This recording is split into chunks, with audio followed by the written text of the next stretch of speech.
Sesat pikir. Pengertian sesat pikir. Falasi adalah bentuk-bentuk argumentasi yang keliru yang tampak seolah-olah valid. Falasi adalah penyimpangan dari kaidah-kaidah yang mengatur semua jenis dialog atau percakapan antar manusia. Pembahasan sesat pikir pada zaman klasik dan modern.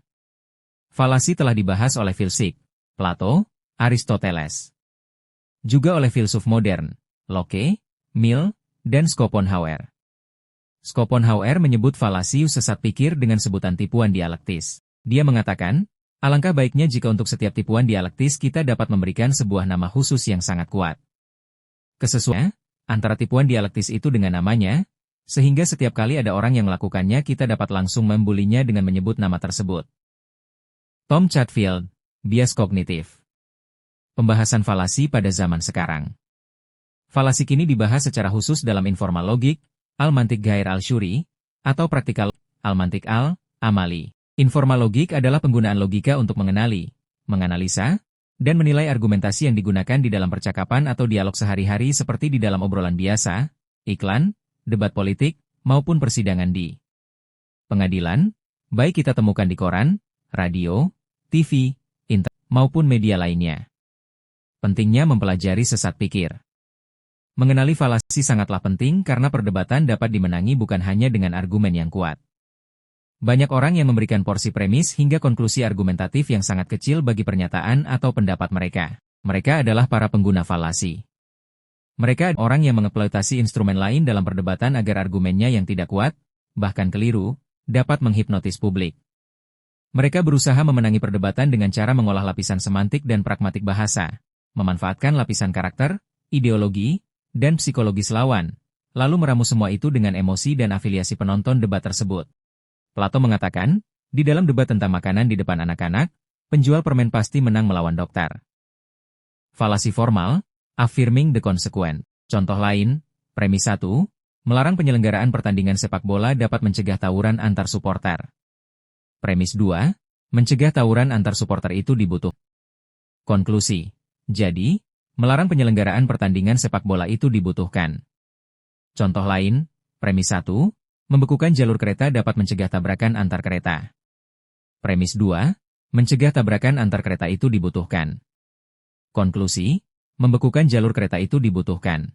Contoh lain, premis 1, jika saya sedang berada di Ciceri berarti saya sedang berada di Serang. Premis 2, saya sedang berada di Serang. Konklusi, jadi, saya sedang berada di Ciceri.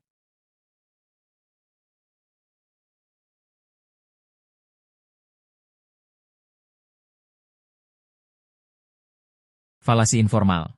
Miss Richard diam. Saya benar karena saya patut dikasihani. Seorang mahasiswa tidak memperoleh nilai A. Dia berkata, kalau saya tidak dapat nilai A, saya menderita. Anda tidak boleh membuat saya menderita. Jadi, Anda harus memberi saya nilai A. Kesalahan argumen itu, tugas dosen menolong mahasiswa mengerti subjek-subjek ilmu, bukan untuk menjauhkannya dari penderitaan. Argumen mahasiswa itu termasuk falasi yang disebut minta belas kasihan. Miss Richard Doam, Al-Ihtikam ila al-Syafaqah. Belajar falasi, lalu logika. Sebagian ahli logika menyatakan bahwa mempelajari falasi itu memang, tapi tidak mencukupi, karena orang harus tetap mempelajari kaidah-kaidah berpikir yang benar. Menangkap basah pelaku falasi dengan menyebut nama falasi yang dilakukannya akan membuat argumentasinya itu tumpul dan takkan efektif. Ini tak ubahnya mempelajari blunder-blunder dalam sepak bola tidak cukup untuk bisa bermain dengan baik. Tapi, maraknya sesir dalam percakapan sehari-hari dan dominasinya atas pemikiran pada zaman sekarang, memang membuat pemahaman terhadap falasi menjadi semakin penting. Menjelaskan pendapat yang salah sejelas-jelasnya sama pentingnya dengan menjelaskan pendapat yang benar sejelas-jelasnya. Al-Syafi'i berkata, orang yang mencari ilmu secara serampangan tak ubahnya orang yang mencari kayu bakar di malam hari. Jadi ia mendapatkan ular yang akan mematuknya. Pentingnya ilmu logika. Akal itu laksana langit. Indah, jernih, dan terangnya langit dapat terhalang oleh mega-mega. Begitu juga indah, jernih, dan terangnya pikiran bisa tertutup oleh kebodohan. Kelamnya kebodohan dapat menghalangi orang dari pengetahuan, pekatnya awan menutupi matahari yang bersinar terang. Karena itu, ilmu logika sangat diperlukan. Hubungan ilmu logika dengan akal pikiran seperti hubungan ilmu tata bahasa bagi lisan. Ilmu logika dapat melindungi pikiran dari kesalahan dan dapat menyingkap tabir dari konsep-konsep yang subtil.